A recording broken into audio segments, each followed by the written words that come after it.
Welcome to Barstool Benchmark, presented by High Noon Hard Seltzer. We have a absolutely packed show because one great guest.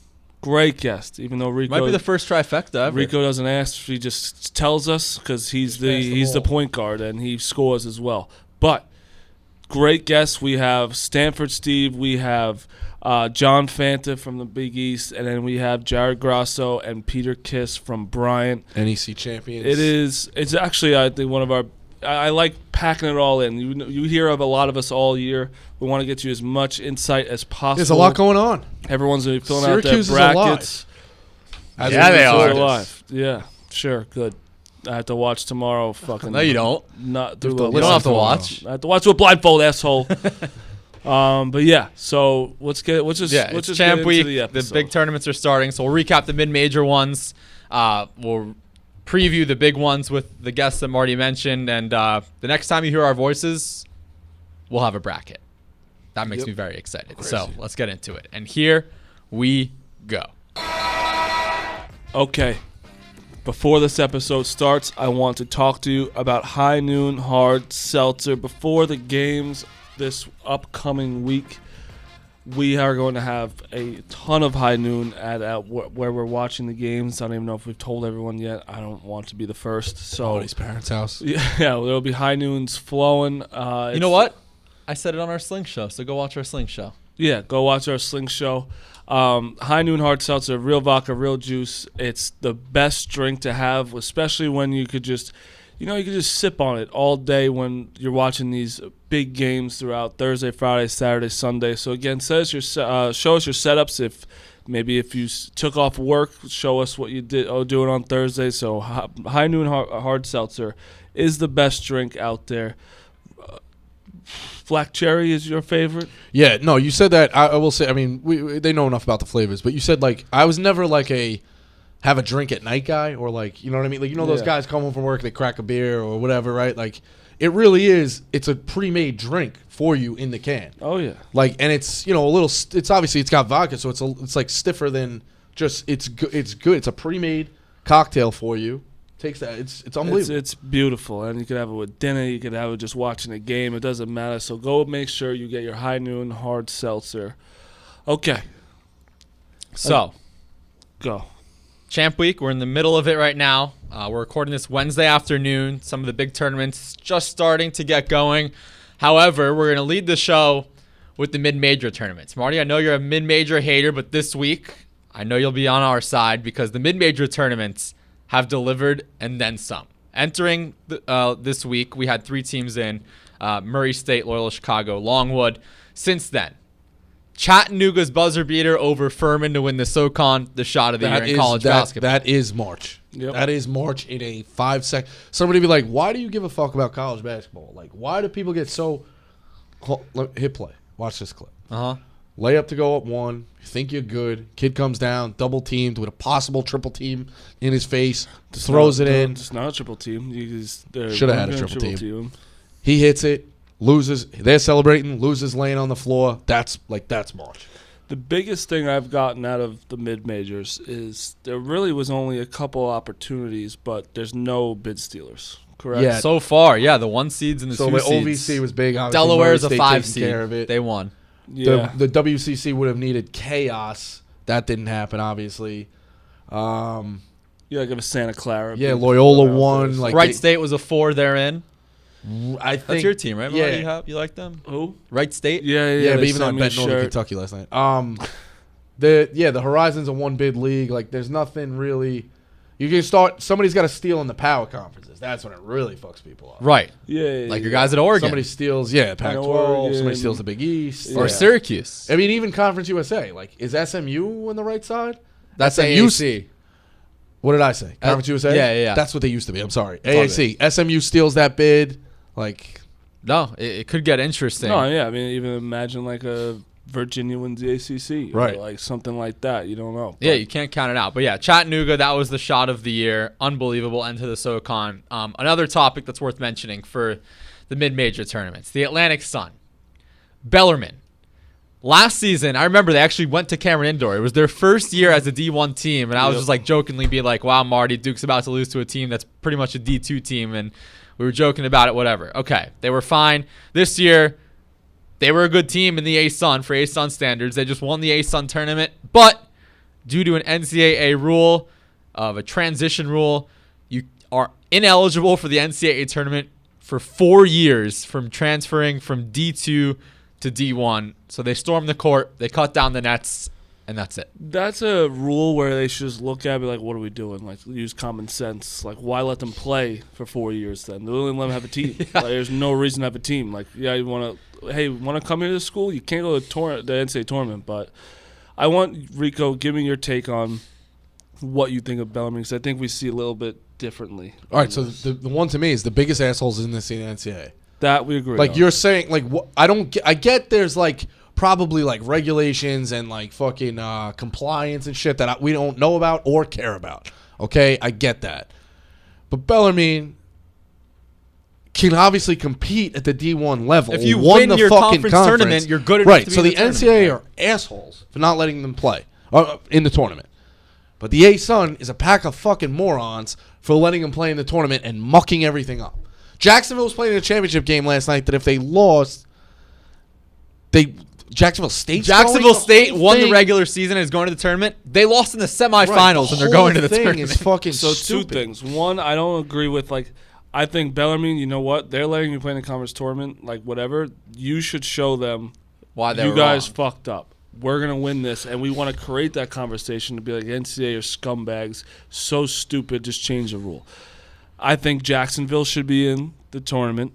I think going farther in the conference tournament. Further, that the conference tournament, if the conference tournament is what decides and every other one. beat Jacksonville State in the semifinals.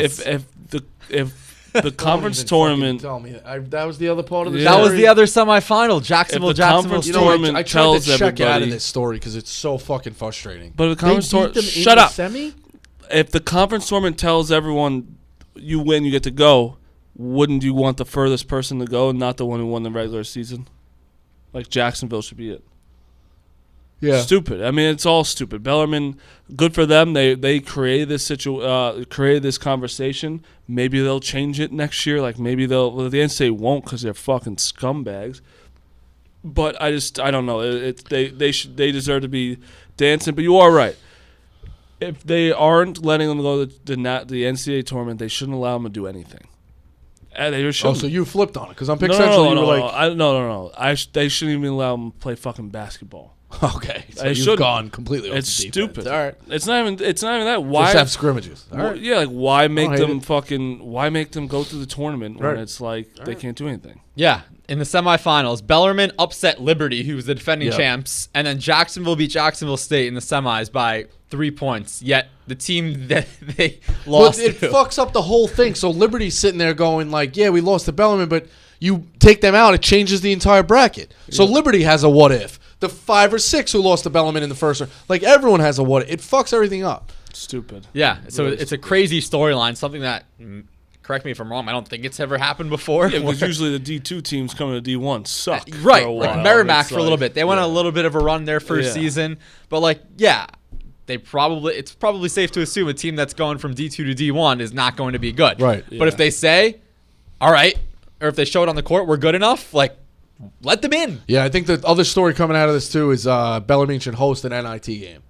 Oh, yeah. Like people are they eligible for that? I have who the fuck knows. Yeah. But It's crazy. That would be cool if they won the NIT. people are campaigning like, hey, give me an NIT game, like fill the place out, whatever. So Yeah, give them like an Indiana and make Indiana go to it's in Louisville. It's in a big city. You might as well, yeah. So it's not like in the middle of nowhere. But yeah, just such a weird story, and that sucks for the Bellarmine guys. Like, they literally cut down the nets. They played by the rules. Stupid. Very dumb. Very dumb. Crazy. Yeah, so that's the other mid-major tournament storyline.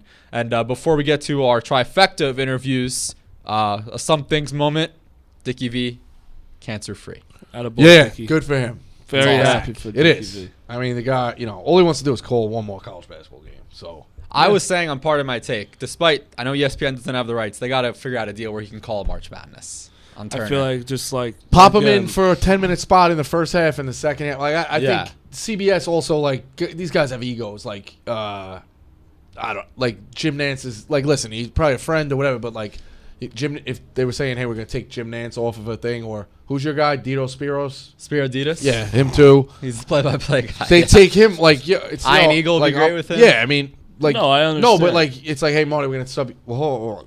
What is that? You know what I mean? Now you got internal. Yeah, but I mean, Squeezing them out. It should literally just be a common sense department, like I've said thousands of times. Like Yes. common sense department, hey, Bellarmine should be in. Okay, let's change the rule. It should be that easy. Common sense department, let the guy do a round of 64 game. One game. I also still wouldn't be surprised if in the next negotiating deal, what? I've corrected myself. The NCAA sells each region to 4 different networks. Fox gets the West. That gets complicated. Like, yeah. I'm just saying, like, their money is. You're telling me that these networks wouldn't want.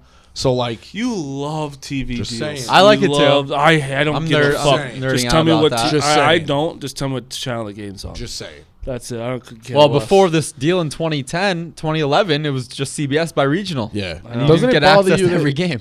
Doesn't it bother you that the Final Four was on TNT or TBS? No, it doesn't at all. Honestly, I mean, more I'm views not- on CBS. I told you I'm obviously. not a big. I don't really care. Like, we're As long as I watching can watch it. regardless. Yeah. Yeah, so it doesn't matter. But yeah, shout out Dickie V. Like Would I love to see really him don't call a listen March to. Madness I'm game. sorry, Jake. I don't listen to the announcer much. Like I tune them out. Well, it depends. Like Now when we're on a it's stream, very we're not difficult listening. with multiple TVs now in the stream. Now it's and the maybe streams are that's on. maybe. But that's there because was a of the time streams. back in the day where I loved like Billis in the 8 o'clock game, Yeah. the Big East tournament when it's McDonough, Raftery, and Billis. Like those guys, you know it's what like it a is? lesson. It's You know what the it is too? streams. I'll give them credit. I don't like. They feel like they're having fun doing the game. Like they're definitely trying to give you a. They're not just checked in and checking out. Like It's the streams. That's probably exactly. Yeah, because we're watching Raftery's 8 games unbelievable at on a once. game, dude. He's like you watch Fox Sports, No, like yeah, those big yeah, games. I He's know. unbelievable. I think Yeah. it's just because we always have 7 TVs, 6 Right, of TVs, and I'm course. just like not listening to it. Yeah, well, we love Dickie V. Would love to see him call a tournament game some point down the line. All right, let's get to our interviews. We'll start off with John Fanta, and then we'll go to Stanford Steve, and then we'll wrap up with the NEC champions of Bryant, Jared Grasso, and Peter Kiss. And on the back end of the show, by the way, we hit on some of the conference tournament previews with our guests, but ones we didn't really dive deep Yeah, on. I mean, listen, SEC and yeah, Big Ten, so we'll hit that at the end. It's kind of how listen, there's a lot. If you're gambling and you're a gambling fan, there's a lot of nuggets. Definitely in Steve's interview, a little bit with Fanta. Like, the conference championship week is out there. Futures, shit like that. We're obviously on Sling tonight. There's definitely some nuggets to pick up. I'm still amazed that Steve has 21 teams who go win a title. Yeah, you'll hear some of the names. I think on that list. I mean, it's not a crazy amount, but it is crazy to say that high. Yeah, but he also said like the once a bracket comes out, Without it a doubt. will be Yeah. shortened. It'll dwindle down. So yeah, here are our picks with them on the Big East, the Pac-12, and the Big 12, and then at the end of the show, we'll do the rest of the conferences. So before we get to John Fanta, we want to remind you about Bare Bottom Clothing. The most comfortable time of the year is almost here. Yep, that's short season. Bare Bottom Clothing wants to help you make the most of the outdoors with their lineup of insanely comfortable shorts and swim trunks. Their stretch shorts feature durable yet flexible fabric and a stretchy elastic waistband that have earned thousands of 5-star reviews. Bare Bottom stretch swim trunks are also next level, designed to be worn all day with a super soft anti-chafe liner. Jake, let me cut in real fast. Bare Bottom is one of my favorite things I wear. They sent me a bunch. It's literally softer than a baby's bottom. It is so soft when I wear it. People always want to touch it. It's comfortable to wear. Like I've said, I've worn it to the gym. I've worn it to the bed. I've worn it out. No one says a word. They just think, wow, you look good. So go make sure you get your Bare Bottom and I also, their joggers, it's like you don't even, like their shorts are great as well, but like the joggers, no matter what, hot, cold, they're perfect every single time. Yeah, fantastic. The quick dry coating as well. The team at Bare Bottom has spent years perfecting their fabrics and fits, so you can trust you're getting nothing but the best. Sold exclusively through their site, you're going right to the source for premium threads without the premium price. Check out their latest styles at barebottomclothing.com/bench and get free shipping on your first purchase. That's barebottomclothing.com/bench. All right, here he is, the king of the Big East Conference, John Fanta. All right, we want to welcome on a very, very special guest. It is John Fanta, Fox Sports, in studio ahead of the Big East tournament. John, we are 5 blocks away from Madison Square Garden, and this is being taped 5 hours before opening tip-off of the tournament. What goes through John Fanta's mind at this present moment? Where the nearest New York slice is at 1 a.m. Yep. After we're done with the whole day. Yep. You can't rely on Cooley every year for pizza, right? No, you can't. Exactly. You can't. He's busy ironing. No, I think that what comes to my mind is it's electricity personified. It is Big East tournament at Madison Square Garden, 40th consecutive year that this league tournament's been at MSG. You think about it for a moment. ACC's in Brooklyn. The SEC's down in Tampa. Mm-hmm.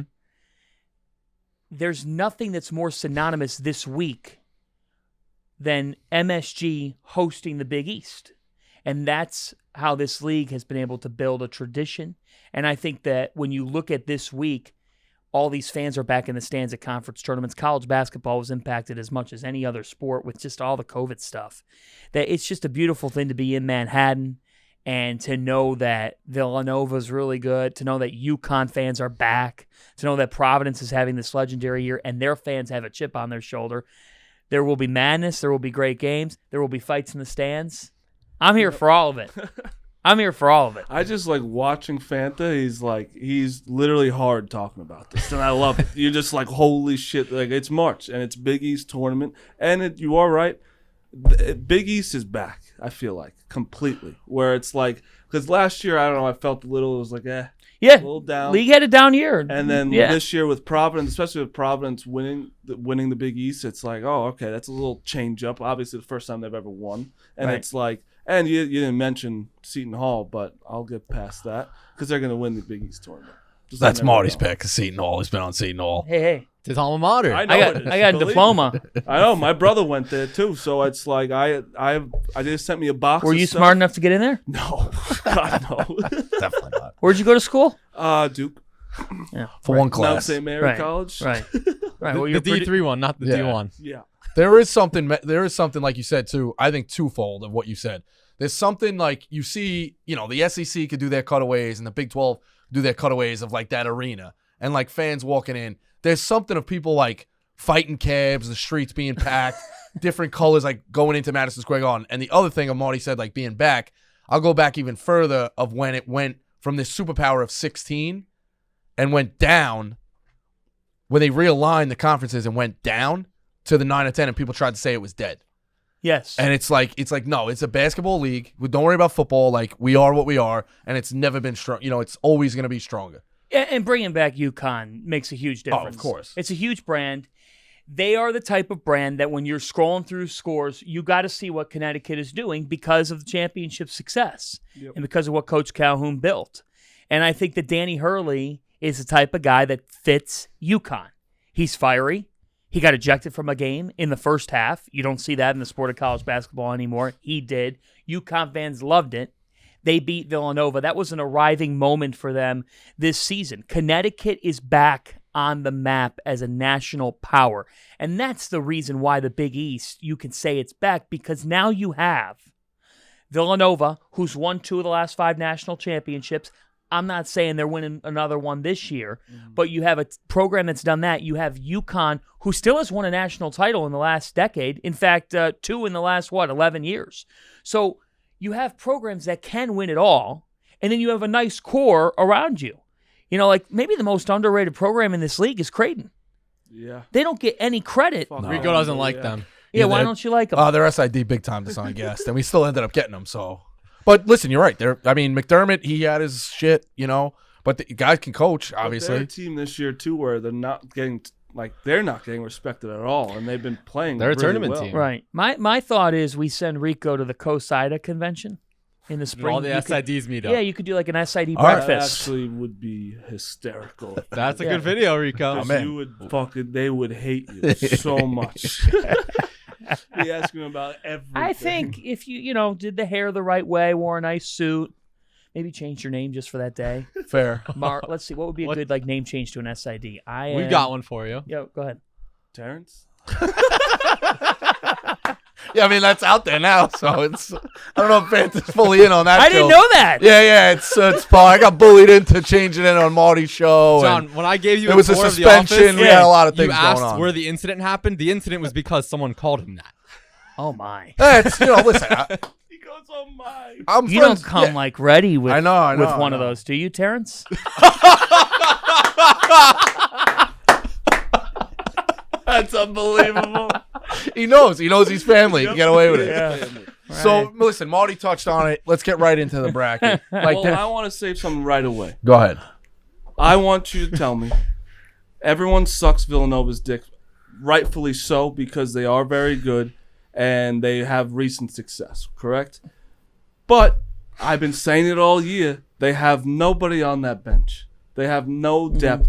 And in March, you need that when you're playing that many games in a row. No? Because Gillespie's spinning it too. We interviewed him. He's like, no, we don't have to worry about it. Like, it's a company line. Like, they're, that Fortune 500 thing's kind of true. But I think he's right. There is no depth on that team. Well, there's not much depth. They bring Caleb Daniels in off the bench, but no, they don't go 7 or 8 deep. And that could end up hurting them. But I'll say this.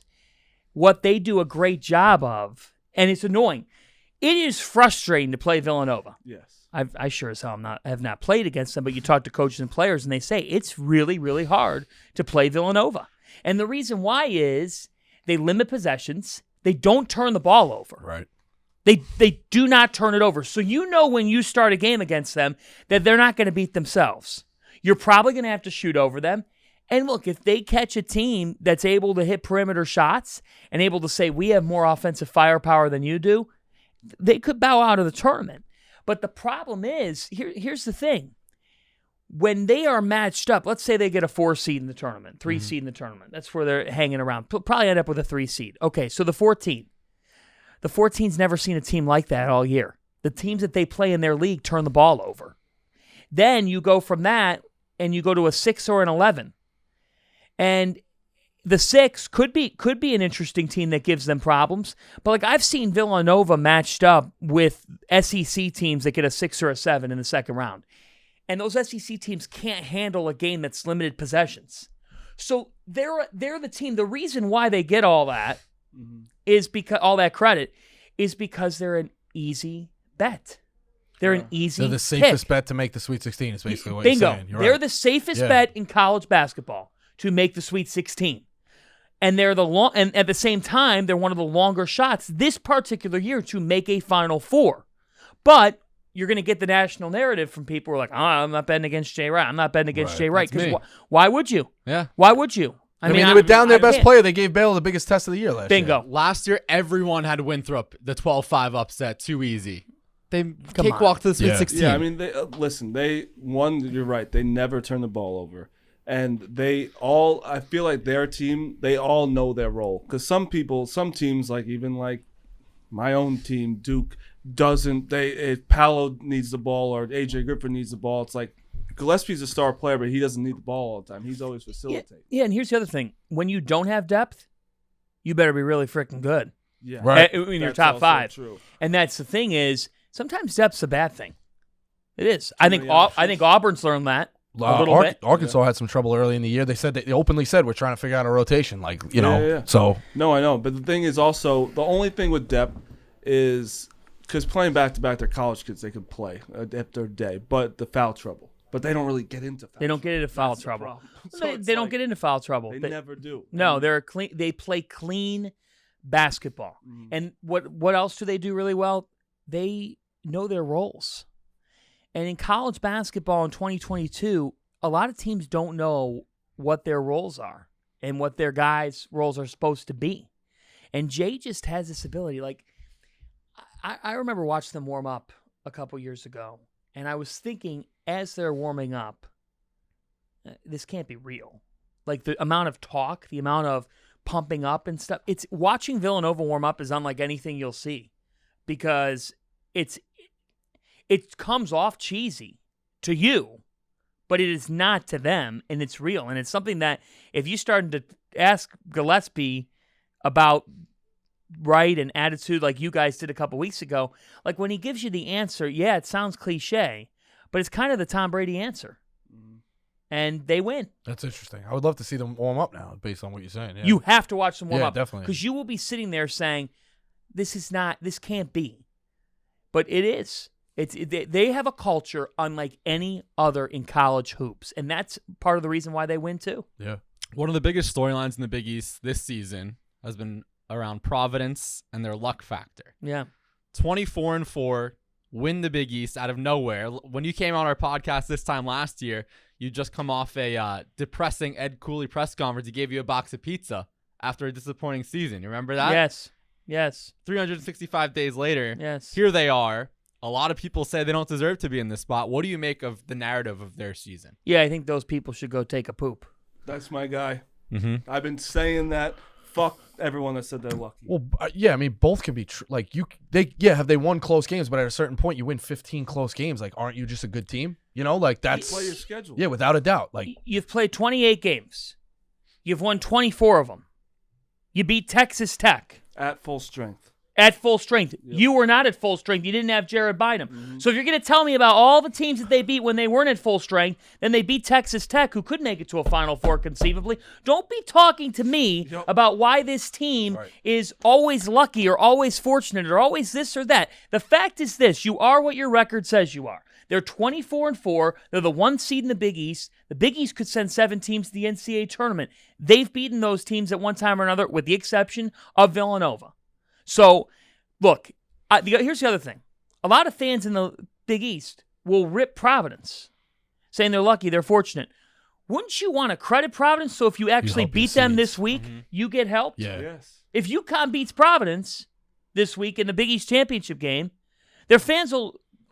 They've been ripping Providence for months. So UConn, shouldn't you beat Providence? Right. You should beat them. Then you should kill. Yeah. I just don't understand it. I think here's one big problem in the sport, and I enjoy this podcast because you guys do a good job of covering everybody. You know, you did your visit down to what was it, Arkansas, Alabama too. Well, like it was Arkansas as well. Yeah. Oh, we got to do fair. It's fair. Exactly. You're a world traveler, Terrence. He's gonna keep doing that. So it's kind of like an elf when he keeps calling him the boss. Yep. Call me that one more time, and I swear. I didn't realize till a few months ago, by the way, that was the guy from Game of Thrones. Yeah, and he's in a new musical, Cyrano. Oh, but I haven't seen that yet. I made it through about 10. I did not know that. 3'4". Like there's not many guys to confuse him with. Are you criticizing? No, but I'm saying sorry, like, I thought that was Idris Elba. It's like, well, obviously, it's not. What do you want me to say? He didn't realize there was that guy. He's not the only one. Maybe he had a cousin. Maybe, I don't know. Jake's so simple. He really has no ill will in his body. I think Jake's a lot more complex than you know. Yeah. You don't know what Jake Marsh is doing at 2 a.m. Yeah, he's got a lot of walls. You got to break them down. Yeah, he dropped a bomb on us driving back from Philly. What'd you drop? He just told us something. We were like, whoa. So he's, nothing. He holds things out on us. That's all. Where were we? Oh, were we talking about Providence? Yeah, Providence.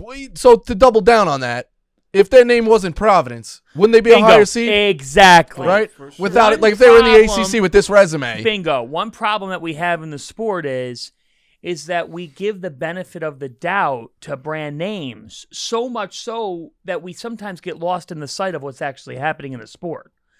Like right now, if I asked you this, and this is not a disrespect to these programs. It's not the point of the question. The point of the question is this. If I handed you Duke, Kentucky, Kansas, and Carolina, okay, and I put them here, and then I said Gonzaga, Baylor, Villanova, and, I don't know, Michigan State, or maybe Auburn, with Bruce Pearl coaching them. Which foursome would you take? Just in terms of general? Like representing the sport? Or Yeah. I probably shouldn't answer. Today. No, Oh, it's today, okay. right Go ahead. now. No, or representing the sport. Go ahead. Give us your answer. The non-blue bloods have had more tournament success recently. I'd say. Baylor, Villanova, Gonzaga has gone to the championship. There's also a little bit of times. uncertainty with the Blue Bloods right now. I mean, John Shire could probably be a good coach, but Krzyzewski's leaving. Like, What? Uncertainty. Duke is gonna. They have. It's one of not the a best lock recruiting, that Shire is the guy. one That's of the best all. recruiting classes next Fair. year. It's not a lock that Shire can win. Now, hold on. But Is Duke's games gonna ins and lock outs. is every he year. not allowed to criticize No. Duke on No, the he's show? Not on the show. Well, Are there he's guardrails he's put up he's against him? He's supposed to be a Duke. I fan. am a He's Duke just not fan. a I'm Duke just fan. more. See, I watched the Polish years when Marty was like You in keep third grade. saying the Polish years. The Who gives a Polish fuck years about were the dark Polish times. years? JJ It is Redick was in now. here the other day. Cost him a national championship. Right. All right. Like I watched fine. the guy was a walking turnover. How was that meeting him? I didn't meet him. I had some I met him. oblos going on. It sucked because I had. He had to wear a North Carolina We shirt. made a bet with Tyler Hansbrough on our show last week. and he Which is lost. good stuff. Yeah, Yeah. it sucks. But Yeah. JJ Redick's my hero, so it was amazing. But no, I take those blue bloods 1,000%. Yeah, that's fair. One last question. I know you got to get over to the Garden. By the time this is airing, it'll be quarterfinal Thursday. Oh, boy. Starting from noon all the way to 9:30 tip. It's going to be awesome. These So quarters are juicy. yeah. So let's get one winner pick. We'll go around the room, all four of us. We'll start with our guest, John. A winner and a dark horse for the Big East tournament. Okay. A winner. Providence runs the table. They do it. They're on the easier side of the bracket. I think that matters. I think Villanova could go through an absolute war against UConn or a Seton Hall. Well, don't even count out St. John's playing basically a home game. I know St. John's is struggling, but that's a fucking home game. I agree with you. Can I just say one thing? Yep. Do you think Xavier's a desperate Xavier's a little scary first game? Because they're kind of like they need. We got to get through Butler. I mean, this. But by the time it's sometimes there, when you're Without a doubt, sometimes when you're desperate, it goes south. True. You're so desperate that you end up getting frustrated. Last year, Xavier came in desperate to the Big East tournament in a 7-10 game against Butler. They lost the game. True. They lost by a point. It's tough. I mean, Xavier has to beat Butler, and I know this interview will come out on quarterfinal Thursday, but if Xavier doesn't beat Butler, I don't know if they belong in the field. No, they've played, don't and we've at said that too a bunch of times. Like they're playing their way out. They're playing their way a team out. who's playing their way in. You know. Dark horse, Marquette. Yep. Okay. Because at one point they won 8 games in a row. I like the makeup of this group. I think Shaka Smart this time of year is so much different than Steve Wojciechowski. It just is. Shaka, I think, can hit a refresh button with this group. They weren't playing great down the stretch in the regular season, but Justin Lewis is a big-time player. You want to talk about a versatile forward. He's a leader. They've got Daryl Morcell, a fifth-year guy who's been in conference tournaments. He's this cold-blooded killer type of guard. Tyler Kolek's really good, too, off the pick and roll, has some swagger. I kind of like Marquette. Keep in mind this. This is a Marquette team. They beat Providence by 32 in Milwaukee and barely lost to them in Providence. So if we get Marquette-Providence again, I wonder if it's a matchup thing. And Marquette just really, really matches up well with Providence. So that's why they're a dark horse, because they could make it to Championship Saturday. And guess what? Marquette's 2-0 against Villanova this year. No one expecting them to be a I feel like tournament they don't team. get a lot of respect either, Marquette. They don't get enough respect. Do you know how much money they spend? They're like top 10 in the sport in budget. Interesting. Watch what happens here over the next couple years. If With you the were to pick, NIL and that, if I gave you a future, there probably would be terrific odds on like you buying stock in Marquette over these next couple years, because he's going to recruit, and they're a good brand, but they kind of go under the radar. Not as much pressure as a Texas. They're like the Bucks of college hoops. the Carolina blue uniforms with the checkerboard are still the best in the sport ever. Yeah. All right, those are good picks. Marty, your winner and your dark I'd like horse. you guys to go. I have to ask an unbiased question to John after about Duke and things. and I don't Why wanna does listen Duke to have you. to be in every It's not about conversation? Duke. We're talking It's Big not- East. Shut the fuck up, Jake. No, because it's when annoying. I talk to you guys, you're annoying as well. It's not about Duke. It's about Gonzaga, asshole. So shut up. Rico, go ahead. I'm gonna go with UConn at 3-1. They're the second biggest favorite. I'm gonna go with UConn in the Barstool Sportsbook 3-1. I like that they're getting a war with Connecticut. Listen. We're friends with Cooley. If you had to tell me gun to head, I think Providence somehow gets tripped up, like he said, with a desperate Xavier team. You like Creighton can shoot the ball. They don't match up well with Marquette. Okay. I think UConn, once they get past Villanova, would probably be a favorite in that championship game.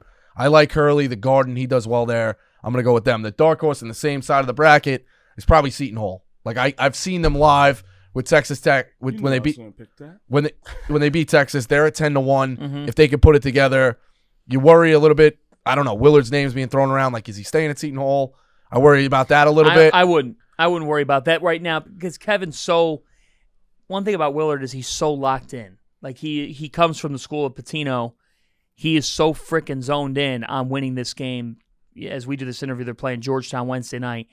I think that Willard's going to stay at Seton Hall myself, but I could be dead wrong. Okay. You could old takes expose me, but I don't think the point of it is I don't think that should be a worry of yours right now. Right. Yeah, well, like Marty said, though, they do have the talent. I've seen them live. They can play. And it's kind of like a hedge bet. If they trip up UConn, then I'm sitting with them in the semi as well. So I think it's UConn's. Yeah, I think UConn cuts it down. I really do. Mine's literally the same exact, too. All right. Okay. So nobody's picking Villanova. I'm going to take Villanova. I think it's just, you look like we're more gambling, so like they're plus 150. Like, do I think they can win it? Absolutely. But yeah, we're not idiot. Like we know they're the best. we're looking for a little juice. Yeah, they're probably gonna win it. What's interesting though is if Providence, like Villanova right now in bracket matrix is a 2, Providence is a 4. Like, if Providence wins over Nova, like when does Providence start? They should both be a 3, maybe. Yeah, when does Providence start getting that respect? But right. That's a whole. We'll never get that respect from the metrics. Yeah. No, I like Villanova to win it all. Like John was saying, betting against Jay Wright in March is a thing that is hard to do. So they're my pick, and I agree with you about Marquette being the sleeper. I think they had no business being here. No one thought they were a tournament team. New coach, new era. They beat Illinois in November, and I know there wasn't Kofi, but people were like, "Oh, they might be for real." And then, like you said, 8 in a row with wins against Providence, Villanova twice, Xavier, Seton Hall. That semifinal, Xavier, Marquette, assuming they get through Creighton, that's gonna be an awesome Friday night.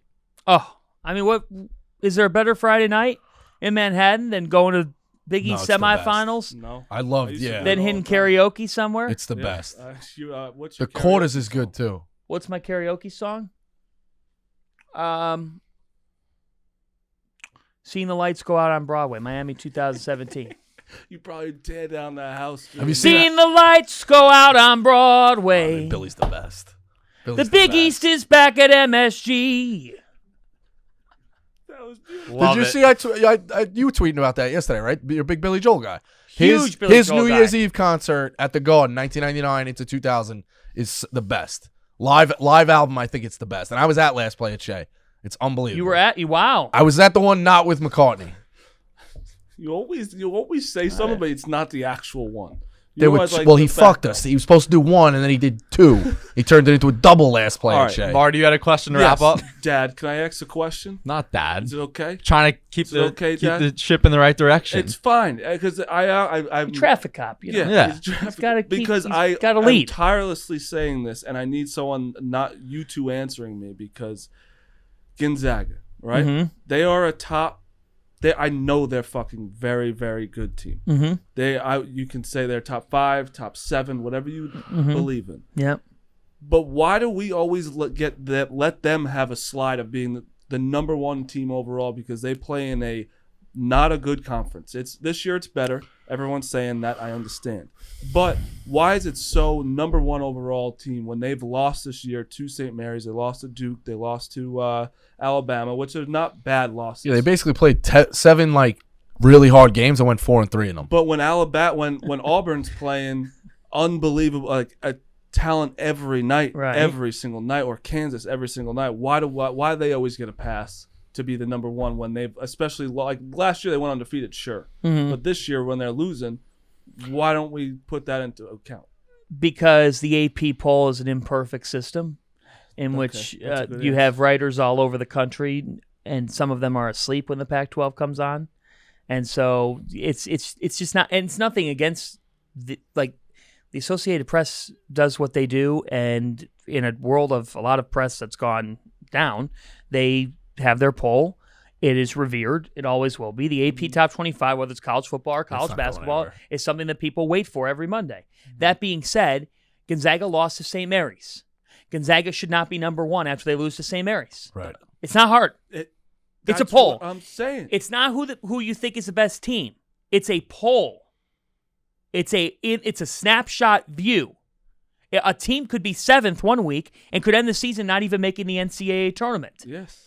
It's a poll. It's a snapshot view.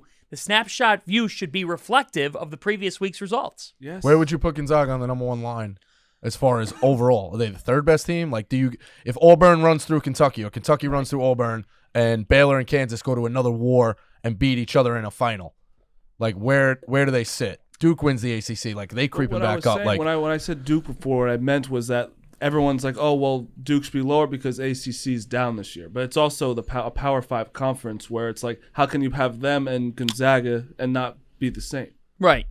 Look, if Duke keeps winning games, their ranking should be high. Yeah. You shouldn't say that, because Gonzaga defeats that argument. The fact that they compete in a league that's actually good this year, right, better than it's been, but still, it's not the same. Look, the AP poll is not a great way of determining things, but where should Gonzaga be? Probably the third overall number 1 seed. That's fine with me.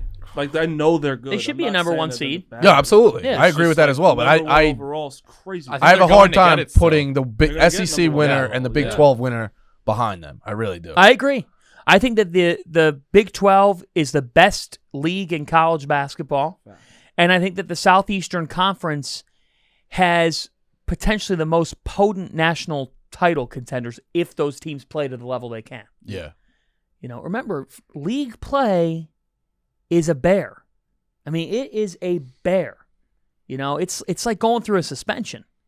You have to really work yourself back to get to the NCAA tournament and get to that light. This is the hypothetical, light right? at the end of a tunnel. Absolutely, it's a total hypothetical. Yeah. Usually, when you're suspended, you usually kind of come back like being nice to everybody, bearing gifts, maybe be like walk on eggshells. I feel like some journalists have gotten John's ear to see, like, let's play both sides here. Are you getting tipped off to, like? No. Is there anybody in a publication locally that's tipping you off? No, I'm buying you. No, we're going to DJ's this summer. Yes, we are. That is happening. We're going to go to DJ's this summer. I'm going to crowd surf. All right. I'll take my shirt off. I actually would cry if I was at DJ's with Fanta. We're going. You guys, let's go. I'm down. I'm One going this big summer. DJ's day. Okay. Maybe a summer college hoops meetup. Ooh. Where we get all the Northeast people. All the Northeast college basketball media? Yeah. Wear a different jersey. Tell everybody wear a different Everybody? jersey as long as they come in before 5. Everybody? No, they're forced to Parker House. So we'll force them over to a different location, or Weenie Hut Juniors or whatever. Well, and what we'll do is every hour we play the CBS March Madness theme. I can work that out. And then you bring the dancers out. Yes. Yep. Let's do it. Love it. I love it. All right. All right. That's the deal. See, this is an event. We're in. I'm bouncing back. I don't play both sides. I'm just worrying if people are in your head. I know you're my guy. I'm on your team. I'm not a critic of decisions, but I thought they sat you out too long. It was a little harsh. Yeah. It was a little harsh, but management's not here to All right. speak with me. Maybe down the road another time. Definitely. Potentially. And then I guess the last question, am I still allowed in your Twitter spaces? Oh, yeah. That was a tough one. So I was acting up a little. That was right before I went off the deep end. Is that the last question? Yeah, that's the last question. Of course you are, Terrence. All right. That's John Fanta, Fox Sports. Catch him at the Garden, Big East Tournament, all weekend long. John, we really appreciate the time. This was awesome. Enjoy March. Thanks, guys. Appreciate you. All right, that was John Fanta of Fox Sports. And before we get to Stanford Steve of ESPN to talk some Pac-12 and Big 12 hoops, we want to remind you about BetterHelp. Relationships take work. A lot of us will drop anything to go help someone we care about. We'll go out of our way to treat other people well, but how often do we give ourselves the same treatment? This month, BetterHelp Online Therapy wants to remind you to take care of your most important relationship, the one you have with yourself. Whether it's hitting the gym, making time for your haircut, or even trying therapy, you are your greatest asset, so invest the time and effort into yourself like you do for other people. Jake, I think someone should be talking about this. Yeah, listen. It's okay. I mean, you got I had a stigma for a long time of not wanting help. The people there are qualified. There's a reason you can work through it. They know what to talk about. They don't my big thing was don't talk down to me. Don't talk like I'm a little kid. They don't talk to you like there's something wrong with you. They talk to you to fix what they can help. It is a great asset, and we see it here, content beats some people up. The world beats people up. You might just get upset at fucking anything. It's a great resource. Use it when you need it. If you're in doubt, just use it. There's a stigma I feel with guys where you're Without a doubt. always supposed to be okay. Don't be people don't be a pussy. This is not being a pussy. You go talk about your feelings. You feel better every single day if you do it. So go make sure you go to BetterHelp.com. 100%. BetterHelp is online therapy that offers video, phone, and even live chat sessions with your therapist, so you don't have to see anyone on camera if you don't want to. It's much more affordable than in-person therapy, and you can be matched with a therapist in under 48 hours. Give it a try and see why over 2 million people have used BetterHelp online therapy. This podcast is sponsored by BetterHelp, and our listeners get 10% off their first month at BetterHelp.com/bench. That's BetterHelp.com/bench. All right, here he is, Stanford Steve. All right, we want to welcome on a very special guest. It's Stanford Steve. You know him from SportsCenter with Scott Van Pelt. Big college basketball guy, big gambling guy. So we'll focus on the Pac-12 first. You're, of course, a Stanford guy. First off, thanks for joining us. Is it Arizona? Are they going to cakewalk to this tournament championship, or can the likes of UCLA, USC, Oregon maybe spoil something? Hold on. First off, I just want to say thanks for having me. I just do have to ask, am I only on because maybe the family wouldn't let Rico go out to the West Coast for March Madness? Probably, yeah, pretty much. He's possible. We have to keep him in here, get his naps in. He's getting a little upset lately, so we that's why we need. There's nothing on the West Coast. The Final Four is in New Orleans. We'll be down there. Careful. I know you're all happy after Bryant last night. Okay, yes. Slow down. You 2-0. haven't even been in. You probably haven't even been into a Pac-12 arena. But you know what? We won't consider You're that. nodding your head like you. No, have. I'm not. It's the Pac-12. It's late. Doesn't mean we don't watch it. Doesn't mean I don't watch it. I'm just saying. I appreciate you guys trying to give love and having me out to that tournament. But listen, if you guys can next year, I know everybody's doing their own things. It's the best event now that it's in Vegas. It's not even close. T-Mobile's incredible. I went back when it was at MGM in the little amphitheater where they had the boxing fights and everything, and that was even more nuts because it was that much smaller and that much tougher of a ticket. But it's as good as it is because Arizona travels like crazy. Obviously, you got the LA schools. You saw it last night, and what Gonzaga has built in the West Coast Conference with everybody just making spring break that trip. That's what you get from Washington State, Oregon State. So the vibe there is a really cool deal. But as far as the tournament goes, it does feel like Arizona is in its own tier. Van Pelt and I on our podcast this week, we each bet a toe on who we had to take out of a conference tournament. I bet my fourth toe on Arizona. Any Power 5 tournament, you had to pick a team that you were most confident in. I went with Arizona. So if the spoilers come, I feel like it's got to be down on the bottom of that bracket. Who was his toe on? Who did he take? Because we're not telling people to listen to the pod, so no free ads. Why don't you just tell us who he picked? He might have taken Duke. I think he took Duke. Yep. Yeah, so I've listened to you a bunch, obviously. You're very sharp with pricing and, you look for the value. Arizona's the favorite. UCLA's right there. USC is the team who split with UCLA. They'll probably get them in the semis. 10-1. Is USC underpriced here? Is somebody to take a flyer on? Yeah, I can see that for sure. The one thing I look at in that side of the bracket, Rico, is UCLA 7-1 against teams on their side of the bracket, and USC is they're just a mind mess up for me, man. Like, I watched both games. They lost to Stanford. I just how do you get swept by Stanford? Like, no one gets swept by Stanford, not even Cal. So SC is so tough. And it goes back to my list. I'm sure we'll talk about the tournament. But on February 1st, I wrote down 21 teams that could win the national title. USC was not on that list. I wrote them back down on March 1st. I have 20 teams now. USC's not on that list. But when you think about 10-1, they have the talent. We've seen it. Everybody counted them out last year in the tournament when they went to Indianapolis. Enfield's been a cover machine in the postseason. So there's just something about UCLA that I have a trust in over USC when I watch it. I had UCLA the first time when they played at SC, and it was the wrong side. And then I laid off because SC has just been a thorn in my side. But I can totally see. I think 10-1's a great price for SC because they're not going to have much pressure on them. Nobody expects them to win it.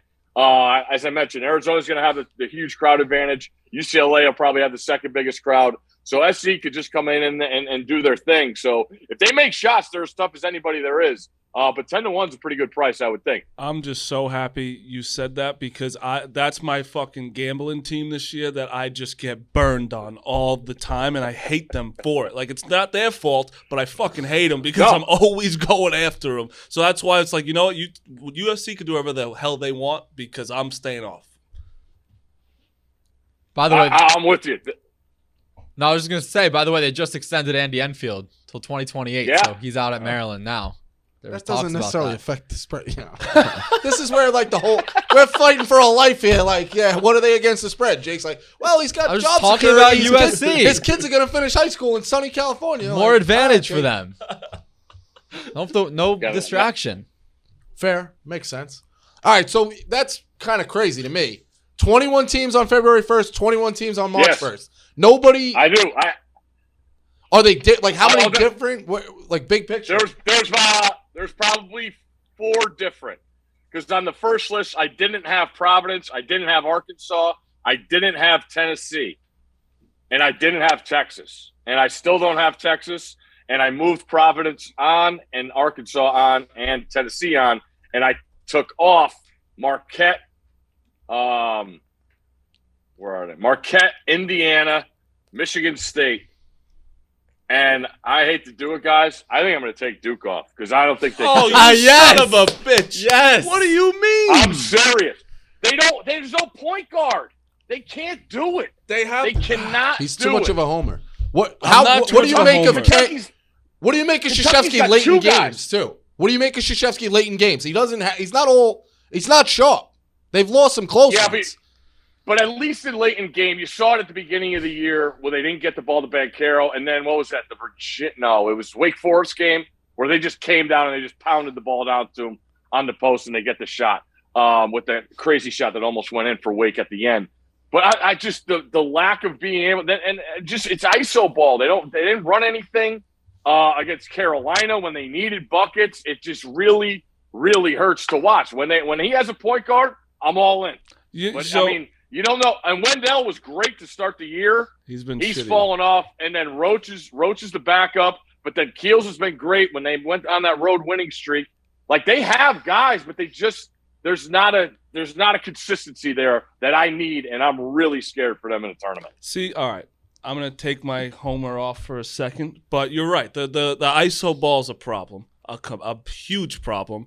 Roach has actually been way better off the bench. Completely, he's been a lot better. But you are right where it's like they have no one bringing up the ball to start these games, and it's like Paolo can't just be doing it by himself. And AJ Griffin's kind of like their only shooter too. They don't really have that dead like Joey Baker. I thought he could maybe do something. He doesn't even play anymore. He fucking stinks. Yeah. So I mean, I understand what you're saying, but it's just hard to say that because they have the talent. Like Mark Williams is that X factor for them 1,000%. And I mean, they have 3 maybe top 10 players going in the draft next year. But the no point guard is a problem. You're right. Mm-hmm. But I want to ask you about Griffin's been one of the biggest surprises in the country. Stepanak High School. I mean, yeah. I want to ask you one team you don't have on your list that also has a lot of talent but hasn't put it together. Texas, because that's one of my teams as well that I've been kind of chasing because I thought Carr was going to be unbelievable, and he just hasn't been. Yeah, and this is the dynamic that I can't stand because I'll take Beard as far as in-game. I'll take him maybe over anybody in the country as far as when you get into it and you need a bucket or you need a stop or you need something in the last, under 4 timeout in a tie game. I think he's as good as there is. But the offense, I figured he would be able to generate more offense. I mean, even the big kid they got from Creighton I thought he was going to be way better than he has been. And just their dynamic of being able to create, as good as Duke is at being able to create one-on-one matchups and get shots off, Texas really, really struggles in that. And it just feels like they always find themselves in a tight game because they don't have that elite scorer. Who's a team on that list that would probably shock somebody if they looked at it? Like deep, like a 6, a 7. What's he laughing at? I'm not even being funny. What's he laughing at? How about UConn?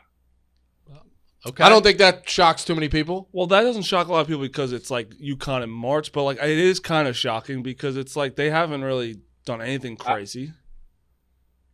No, I just look at their build. I think Cole is phenomenal, exactly what you want in a college point guard. And I go back to last year and how they played their worst game of the year in the NCAA tournament against Maryland. I think they scored 50-something points. They couldn't score. No, it's bad. And to have that same group back and then to be able to go through this Big East gauntlet and what they've shown and what they've done. Now, there's a couple losses in there that aren't good, but they've done this all together. And when you go down this, all the SEC teams, they don't have that experience. They're as talented as anybody, but they don't have that experience with guys that just went through it. And when you look at how tough they play, very rarely do you watch UConn and they are playing, Van Pelt and I call it isolation doo-doo, where it's shot clocks at 6 and it's just a guy ISO and dribble, terrible 3. UConn never really does that. They always seem to get a good shot off, or maybe it's contested at the rim, but it's a quality shot, and that's what I like.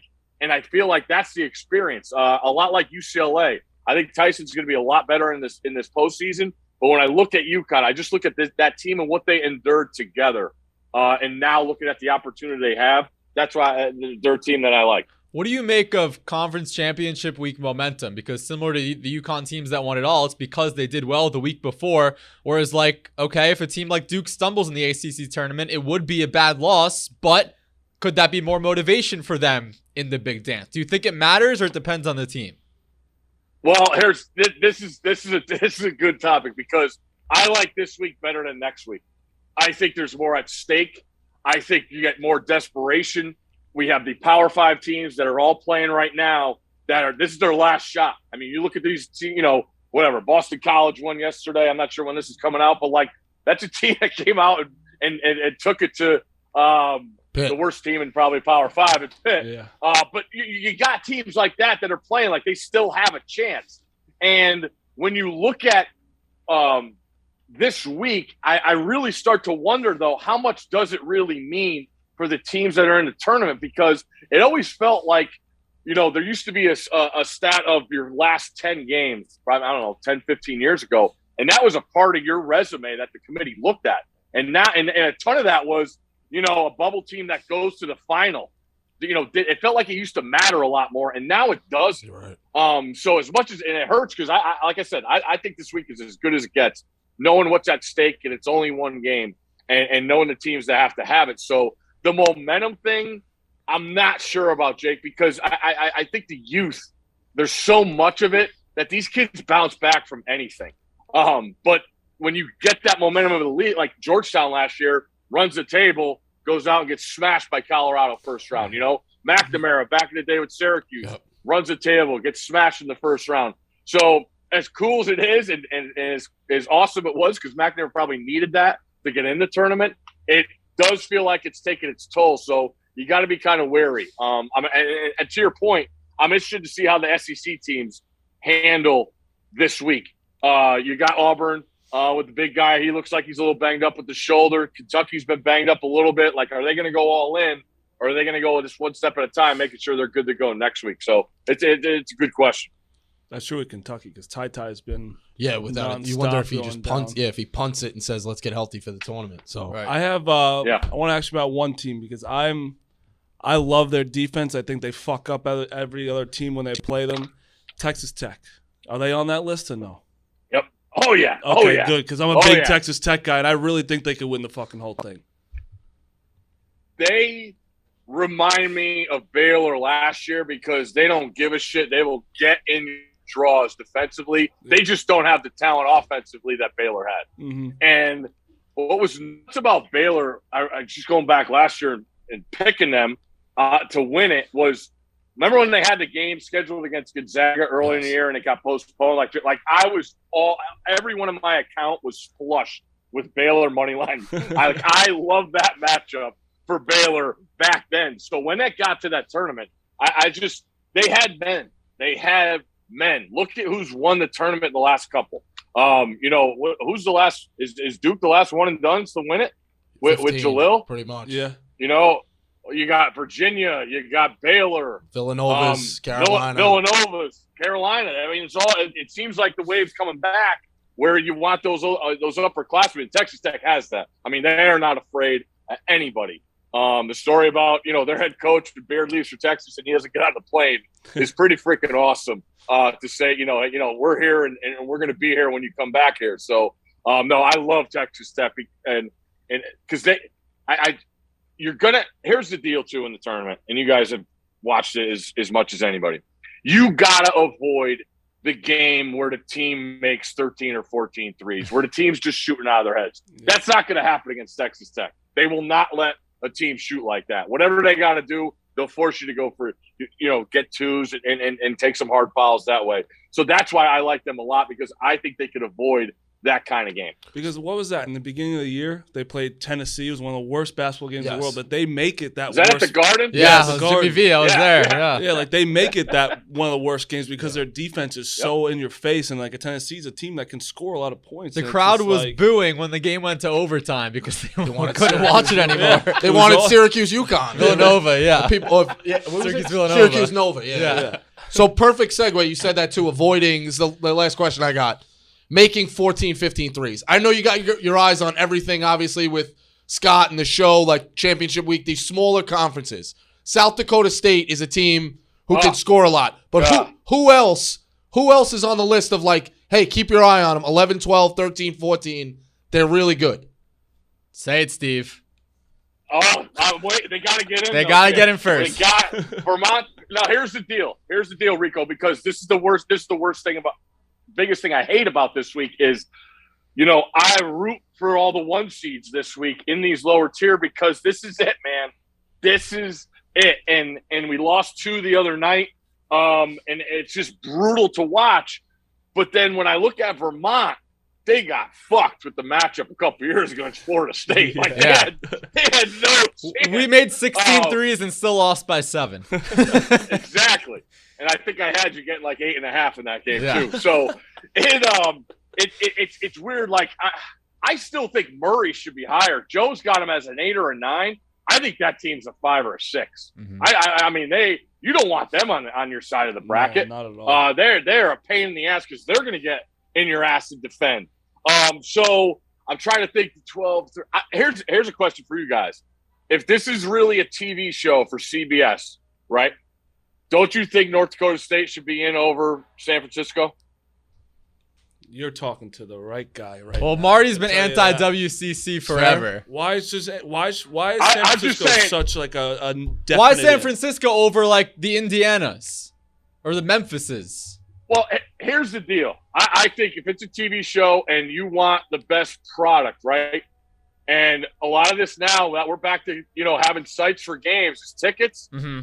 That fan base is totally crazy fair. As it gets, Whereas San Francisco's, those students, I mean, it's a small school, and they're on spring break. I'm not sure how much they're invested in the Dons, but, I mean, when you talk about North Dakota State, South Dakota State, I mean, those are rabid fan bases where you're selling tickets, and they're pretty darn good. And that's where I feel like we're losing I mean, they didn't play well the last 2 games, and they couldn't score. But like Wilmington had a great year, and then they get to the final and they score 55 points. Yeah. But I think South Dakota State and North Dakota State are teams that should get a legit shot because of what they bring to the table, and I think they'd be a pain in the ass to play.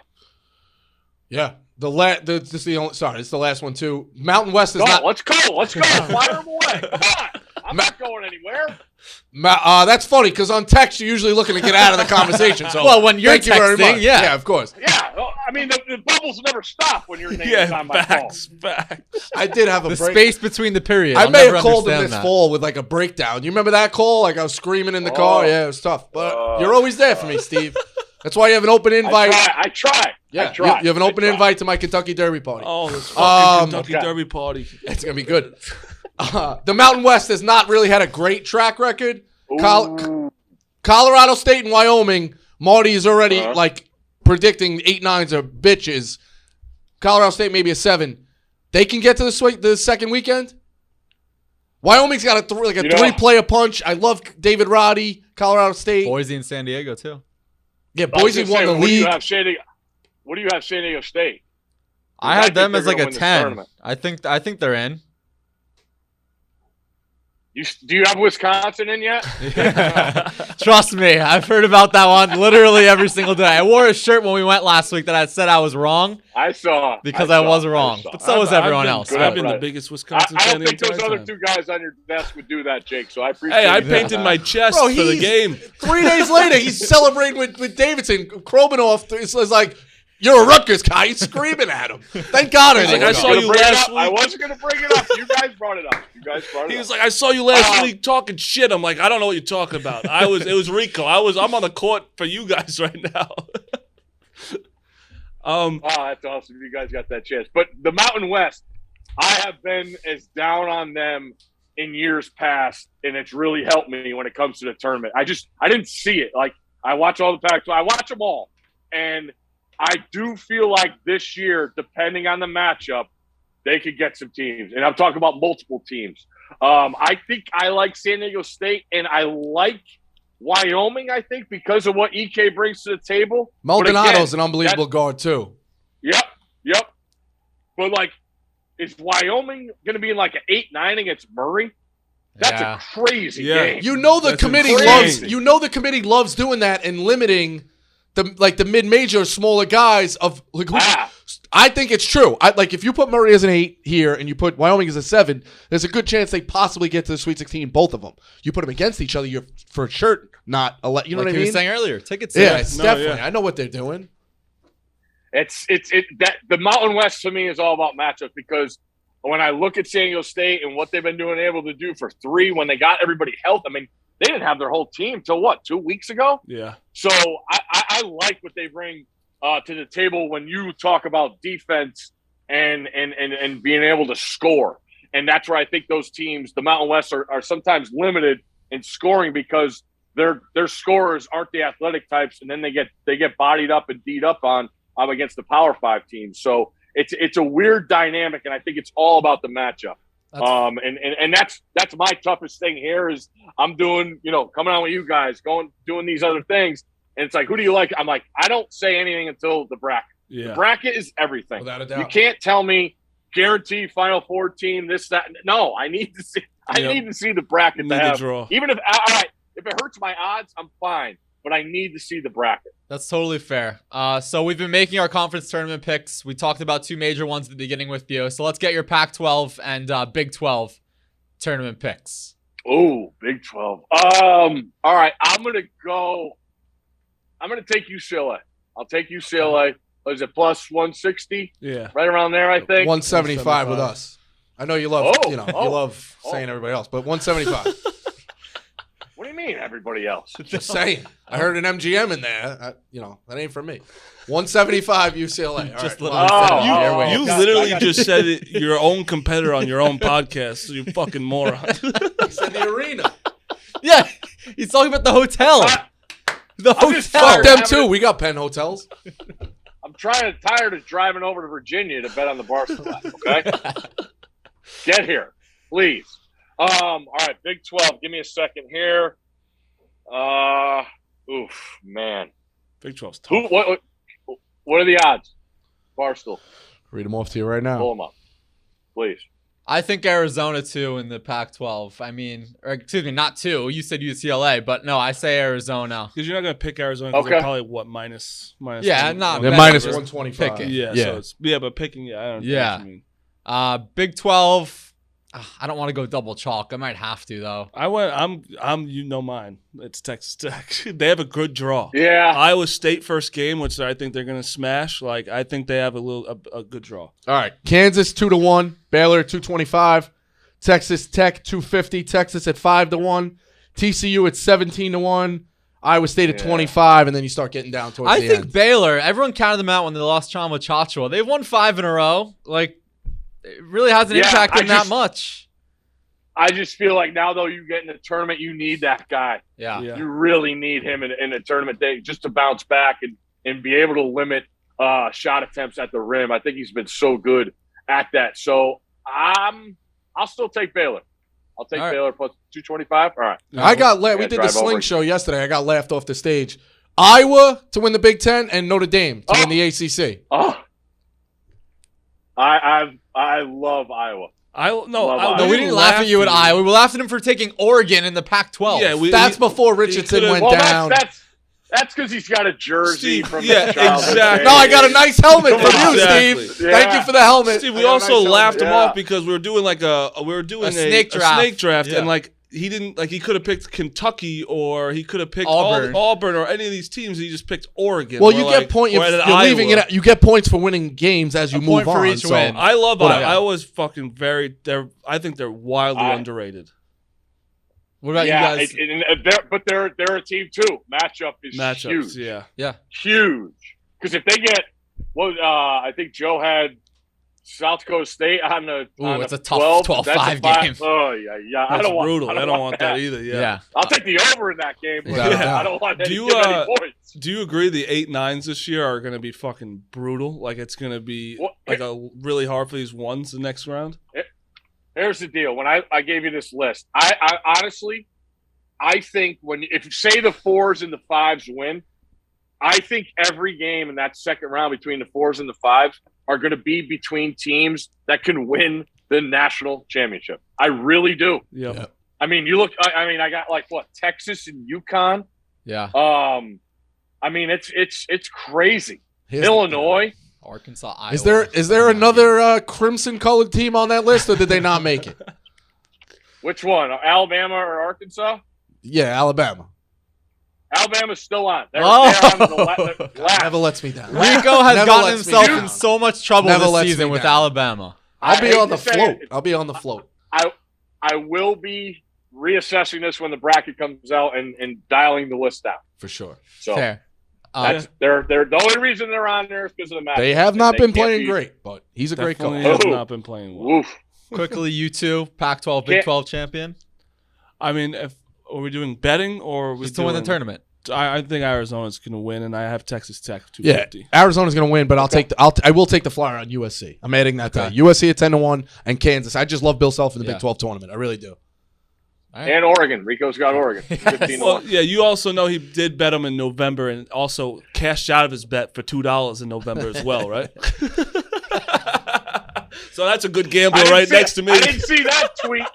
Yeah, that one didn't make it. Big Cat made me tweet. He goes, "Tell people you cashed out of Oregon." I'm like, "All right, I'm out." I am holding Colorado State at 90-1. I don't think anyone's ever cashed out of a championship bet in November. It was a bad bet. It was a bad bet. Yeah, it was. At least he admits it. All right, that's Stanford Steve. I'll plug your podcast. Rico won't. Stanford Steve and the Bear. It's a good pod. Tune into that as well. I was And of on course, it. I've been a SVP. multiple guest. I've been on it. Yeah. Go ahead, Steve. What else you plugging? One Big Ten team you guys get to win the national championship. What are you picking? Okay, so mine, I've talked a lot of shit about. Mine's Illinois. Yep. 30-1 last week. They're moving down now. Yep. Illinois. I'm on the same I boat. still think Purdue, with that preseason talk, they have the pieces. They're kind of getting slept on right now. Everyone's counting them out. Oh, they getting What's their slept defensive on? I feel efficiency? like- I know we're not allowed to talk Ken Bomb, but for the last 20 years, 113 is 113. Yeah. 101. We're not allowed to say that. You're a But nut job. What about you, Steve? he's on Purdue. I Big ass bet drum. Purdue at the beginning of the year. I still think they could do it. The problem is how long can they play with the two bigs on the floor? See, And will they, That's why I wanted to ask you, You know, because it's like how don't you think at one point they should maybe just take both of them off and just go like to fuck people up? Like I know they're so dominant, like Edie is crazy, but I don't know. I think they're going to have to, but like if they could get to a matchup with Gonzaga, you saw what Duke was able to do with two bigs against Gonzaga. 1,000%. Like you need them. Yeah, So it's I'm not saying go completely away from Painters.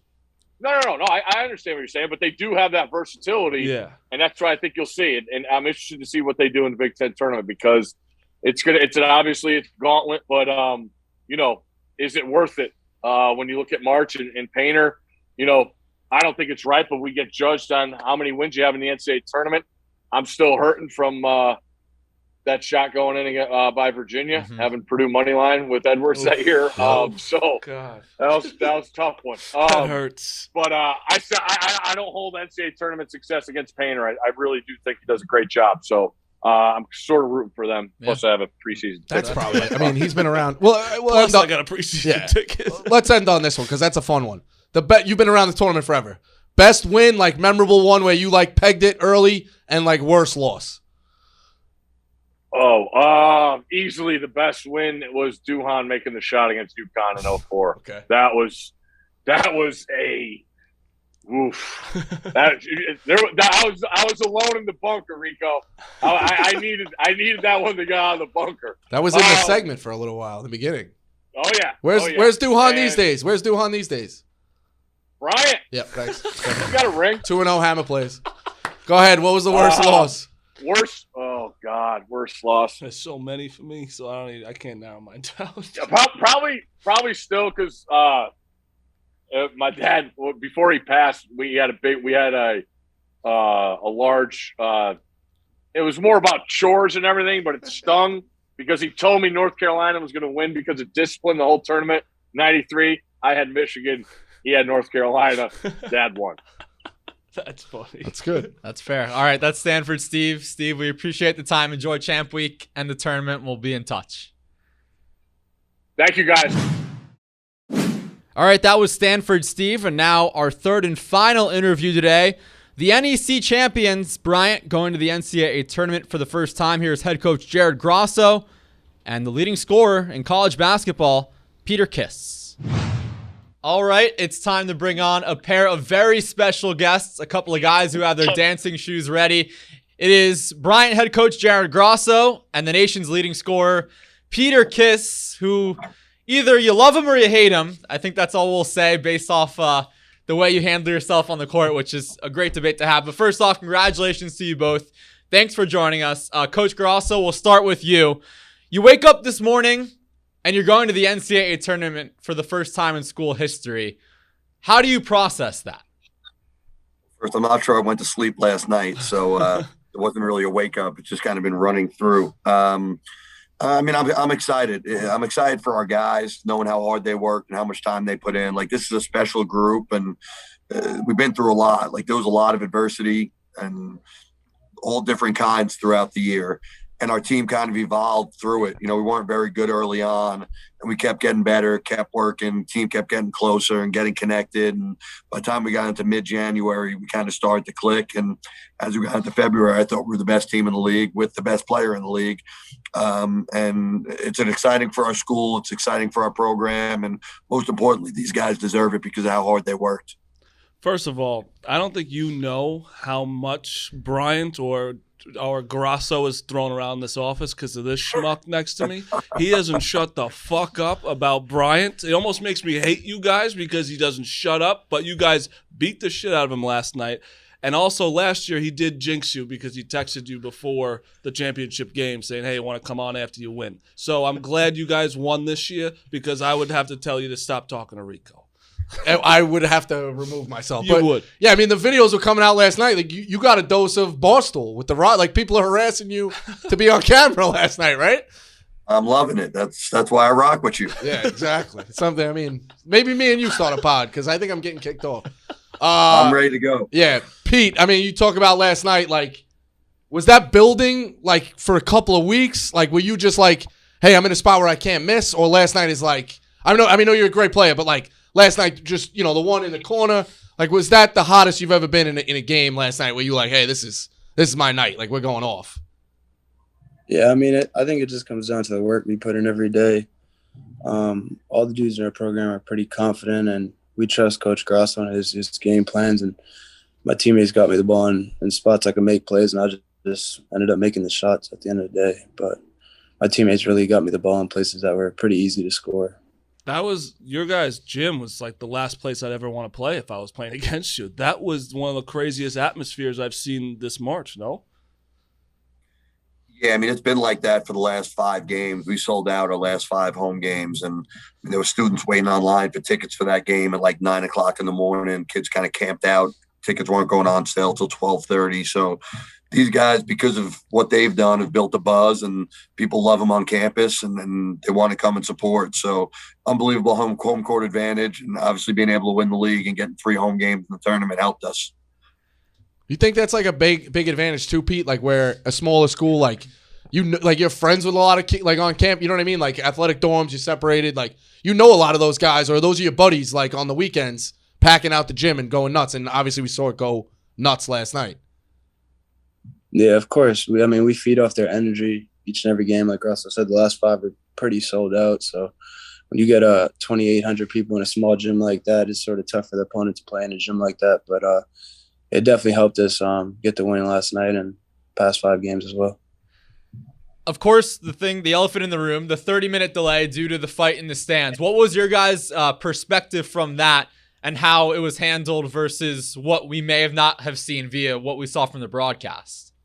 To be honest with you, I don't even know what happened. We were in our huddle. Like, I still, at this point, don't know what took place. We were in our huddle. It was behind the Wagner bench. There was some Wagner players involved. None of our guys were even in the vicinity of it. So I don't know what happened or how bad it was, just because we were so separated from it, thankfully. So it's hard to answer because didn't see it on TV, and we were completely on the other end of the floor. So not really sure exactly what took place. It was awesome. It's a championship game. There's fights going to happen. I don't know what the fuck to tell you. It was a rivalry game. It was crazy. But again, I just wanted to be part of that atmosphere because it was like, so now you guys are going into the tournament for your first time. What's the plan now? Because now it's like you have, more than a week to prepare? Like, what's the preparation for that now?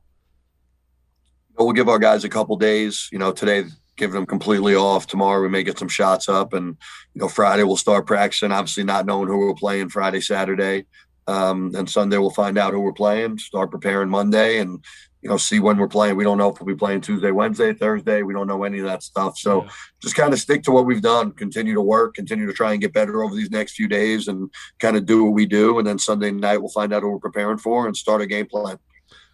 Yeah, we don't pull any shots. Like, Coach Pete, like, just give us a top 1 or 2 seed right now and call them out. Like, who do you want? We've been anti-Wisconsin. You want Wisconsin? Yeah, just give us anybody you want. Like, hey, if you could pick, who do you want? Who do you want to take down? We're very anti-Wisconsin. So if you say Wisconsin, we're even more on the boat.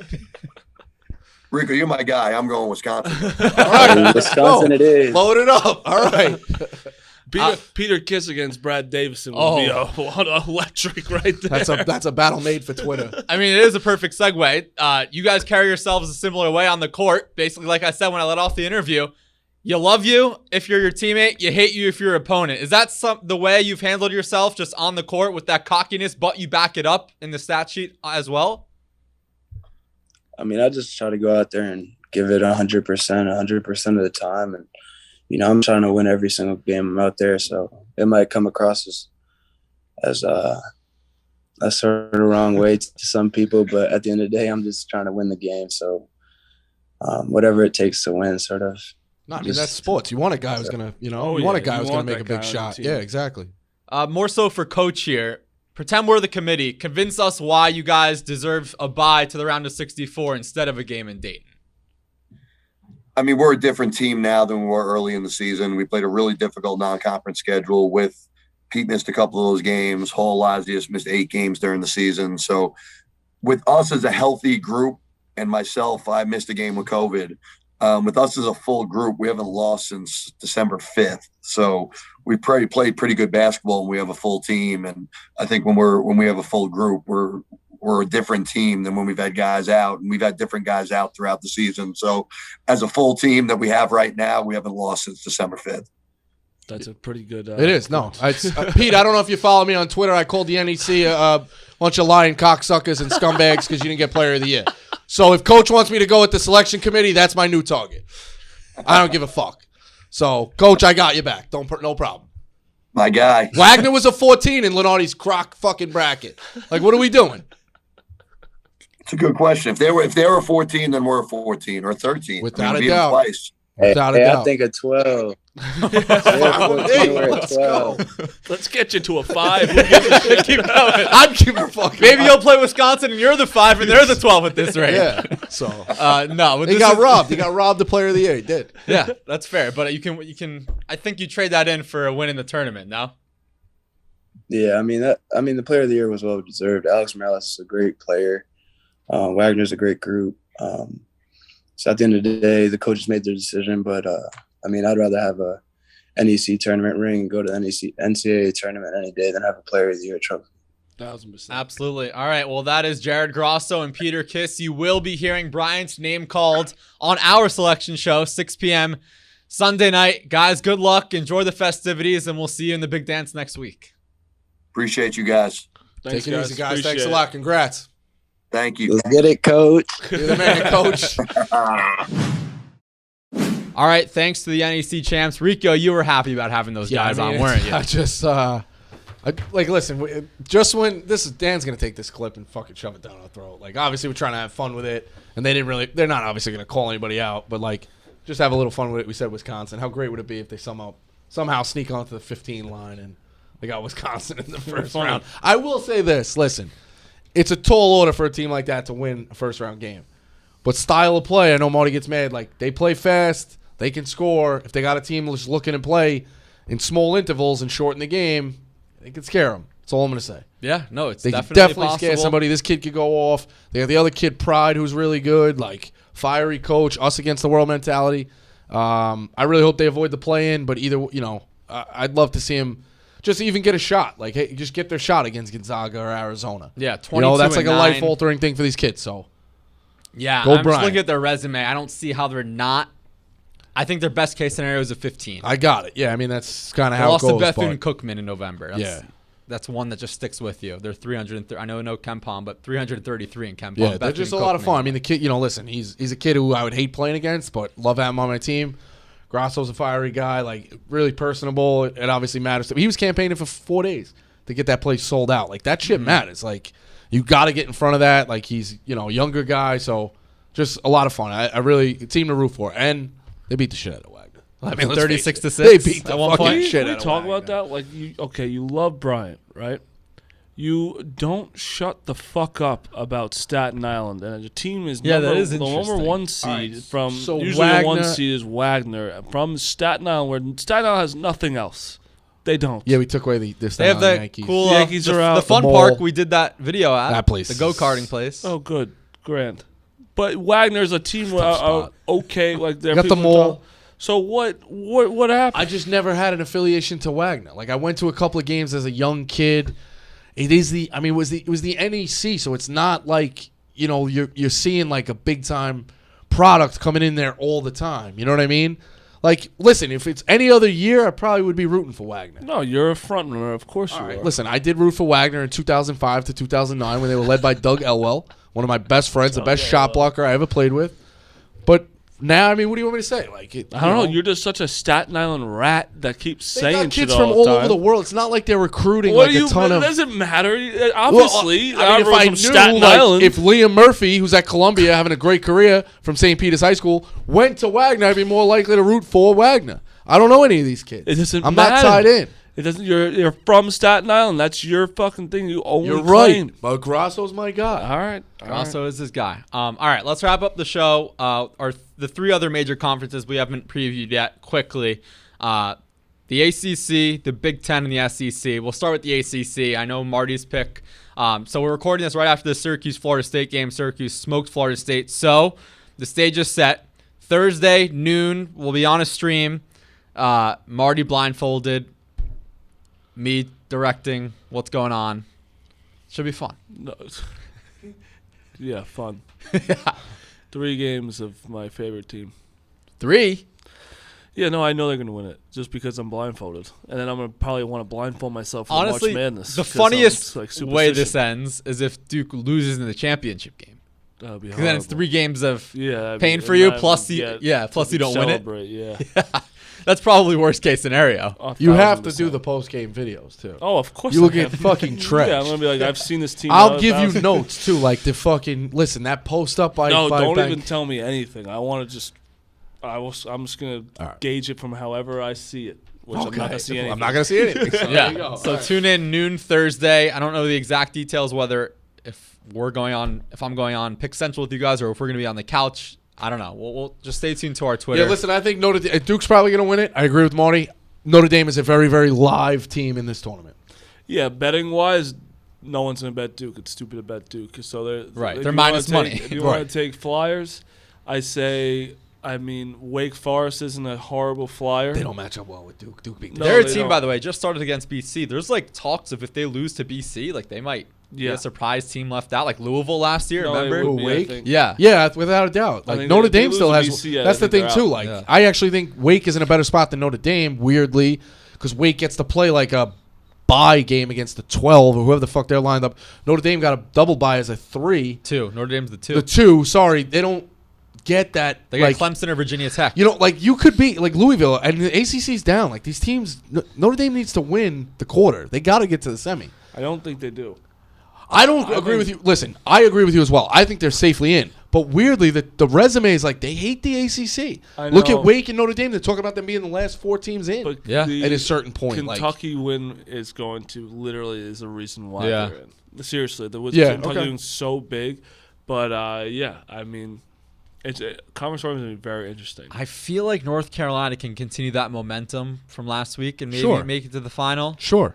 We'll love to see them play Duke. They could also go really cold from 3, you know? Yeah. So, like, it's a lot of risk reward with them. Those would be the 2 plays. Like, you don't want to take Duke at minus money. It's Notre Dame and it's Carolina to me. Like, because if the bracket holds, you're getting one of them in the final with a hedge opportunity, hopefully, again on Duke. Like, if we were to pick one team, all 3 of us would take Duke, but if I can't take Duke, I'm taking North Carolina. Ricky, you're taking Notre Dame. Marty?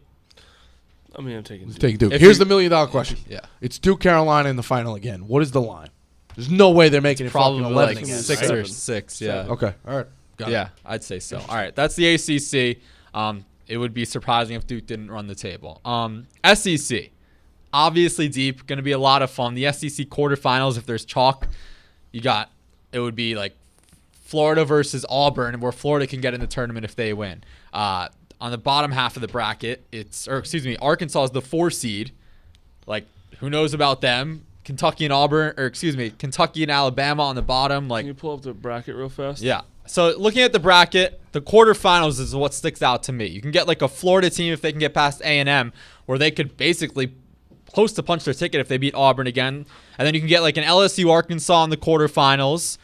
South Carolina's shown some peskiness. They can play Tennessee. And then Alabama, Kentucky. Like, it seems wide open in a sense. I mean, Tennessee has the best draw, honestly. You know, we don't like them, but I am kind of the way they play defense and like it matters.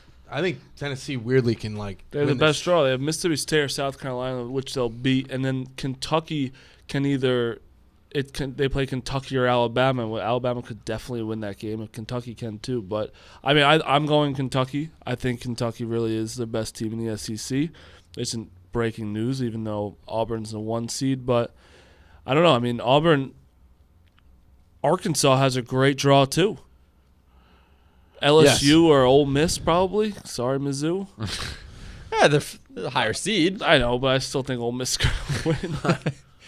Yeah, no, okay. So Ole Miss being the 13 it's second to worst Vanderbilt team. It's wild. It was better than expected. Vanderbilt was supposed to be rock bottom. Yeah. Oh, Tom Crean, by the way.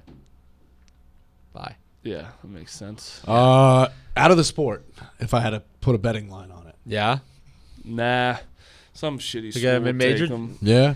He's not going to go to a mid-major job, will he? Maybe an assistant at his big school? I don't know. Depends. He's made his money. Indiana. He's a fucking weirdo. Okay, so picks. I'll go Kentucky. I'm going to go Arkansas. I kind of think Steve's onto something. I do wonder if Bama can get Kentucky like in a bad spot, don't be surprised Bama makes a run. That's not my pick. Don't be surprised Bama makes a run. You want them to be your pick. I don't love what I see from LSU on offense. I think Arkansas has got a great draw. I think Arkansas, Auburn's banged up. I like actually, I'll give you a final. I think it's going to be Arkansas, Tennessee. 4 versus number 2. If I had to play it safe. The other crazy final, I think, is Arkansas, Alabama. Oh, the summer tour. Don't get me wrong. Who's the best teams? It's Kentucky and Auburn, but we're not picking on that. So that's the way I'm going. Right. All right. And then lastly here, to wrap up the show, the Big Ten. The fascination with Rutgers is crazy. They're a 4 seed. They get a double bye. They don't play till Friday, and they're literally square on the bubble. That hurts them as well. Crazy. That hurts them as well. Well, they won't have a bad They would have been loss. better off getting one more game. Rico we made fun of him because it was before other things, but I really, really do like Iowa in that draw. Getting Rutgers then, and then either Illinois or Michigan or Indiana, like that is not a bad draw. Nebraska's the hottest team. If they get past Northwestern, like that's a tough game for Iowa. Yeah, it is. It is. Yeah. So here, Illinois is the 1, Wisconsin the 2. Johnny Davis should be back. Haven't Is heard that what anything they concrete. I don't think it's anything serious. Assuming he is back, they'll be. They are the 2, but assuming he's back, that's big for Wisconsin, obviously. Purdue the 3, Rutgers the 4, tough mission. Iowa the Let 5. me ask you this: does it really matter for Wisconsin to push Johnny Davis in this Big Ten tournament? I don't think it does. It could drop them from a 3 to a 4 seed, maybe. Like if they have a bad loss. I don't think they should really be on the 4 matters. seed line. I'll be honest. We hated They'll them all. be a Like three. we shit won on the them all Big year. Ten. Like they're they talking, should be but a they're 3. really 2-3. Like 2 if they win the Big Ten, which is unfair because now they're whatever. But I could see them kind of. Yeah, they should be a 3 at worst, I think. And like Marty, like I said, I mean, let's do like you do a draft real quick right now, right? Of the quarters, if you were like of these teams, you're one of the 4. Would you want to play a desperate Indiana or Michigan? That 8-9 game, Indiana. Right? Probably not. Do we all agree if Indiana loses to Michigan Thursday morning, like that should be it? Yeah, Indiana. They need it. Indiana kind of has to get to the final. If you ask me. I don't know about final. If they beat Illinois, if they beat Michigan and Illinois, They got to get to the semi before we start considering it. Yeah. Wisconsin's going to be playing Michigan State. Probably. Izzo, March, obviously, right? Banged up. So you probably don't want them. They're down the list. Ohio State's pesky. Like Purdue, you probably don't want to play them with big games. What am I doing? Just make sure you're talking to the mic. Oh, sorry. Purdue, And honestly, so I think of the quarters, who would I want? It's Rutgers, and Iowa gets them. I think Purdue also has a really good draw as well. Okay. Wisconsin, which Ohio they beat State already, but first. Ohio State is like, that's what I'm saying. I think Yeah. Ohio State's been down. I'd rather actually Ohio State than Wisconsin, but having Rutgers and Illinois probably. Yeah, I think Iowa and Purdue have the best. I just draws. meant more even just straight up quarter. Give me, like, if I get the pick, I'll play Rutgers in the quarter. I know we Let's love not them. forget, Rutgers- Now I'm in the semi, Rutgers and I beat get an Iowa. Illinois team on revenge who I was down a player on a neutral court. Like, I just really love the draw for Iowa. I like the winner of And Wisconsin. the odds are telling you something, too. Sorry, Jake. It dropped from 10 to 4 in, like, in a couple of days. Like, I looked at it at 10, and I was like, oh, I want to take Iowa. Didn't do it, and now it's down to, like, 4. Fair. I think the winner of Wisconsin-Purdue, a potential semifinal, would win it. I think people are just counting Wisconsin out because they had a bad loss to Nebraska. If they beat Nebraska and Johnny Davis doesn't hurt, like they're the 1 seed, and the whole outlook on them changes. So that's the Big Ten. It's going to be a lot of fun. The Big Ten quarterfinal Friday.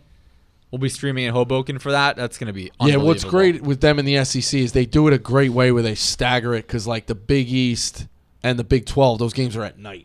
So you need those fills during the day. It's just perfectly, like, all these conferences kind of work together of getting this to the best viewing experience, and it really is. Yeah. Like, it's perfect. Because Friday was a down day. You'd be like, oh, I only got games at night. Now I got day game. You know what I mean? Like, it's great. There's nothing fucking better. Right. So it's just the best. It really is the best time of the year. And to our point earlier, Stanford Steve has a point. Like, this week, these next 4 days, you could make a point. It could be more suspenseful. Exciting. Let's put it that way. Yeah. It definitely could always be more suspenseful. Like, which one do you look forward to the most? Obviously, I think Thursday to Sunday. It's definitely a first round tournament. But don't get me wrong, man. Everyone still has a chance. Conference tournament, like, it was great. Look Growing at up, Nebraska like, right now. Like, who knows? Yeah, getting in front of a TV, you're at work, you're sneaking away. They got one in the like. It's just the best. Yeah. So that's the Big Ten. A couple of programming notes before we wrap here. Sunday, 6 p.m. Eastern, Barstool Sports YouTube will be our selection show. We'll be on there with Reegs. We'll have some players and coaches live initially, right after their initial reactions on where they are in the bracket. So that's Sunday night. We'll have a podcast coming out Monday with our rapid reactions to the bracket. Another podcast coming out Wednesday with a deeper dive and more of a gambling-centric episode on the matchups themselves. Plus, this Tuesday, if you're listening and you're in the New York City area, 6:30 p.m. at Brother Jimmy's in Murray Hill, we're doing a first 4 watch party. It could be Bryant. Yeah.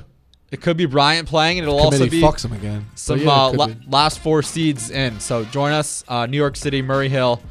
presented by High Noon Hard Seltzer. That'll be a lot of fun. Best time of the year. The best. See you soon. We'll see you guys on Monday. You will have a bracket when you listen to this podcast next.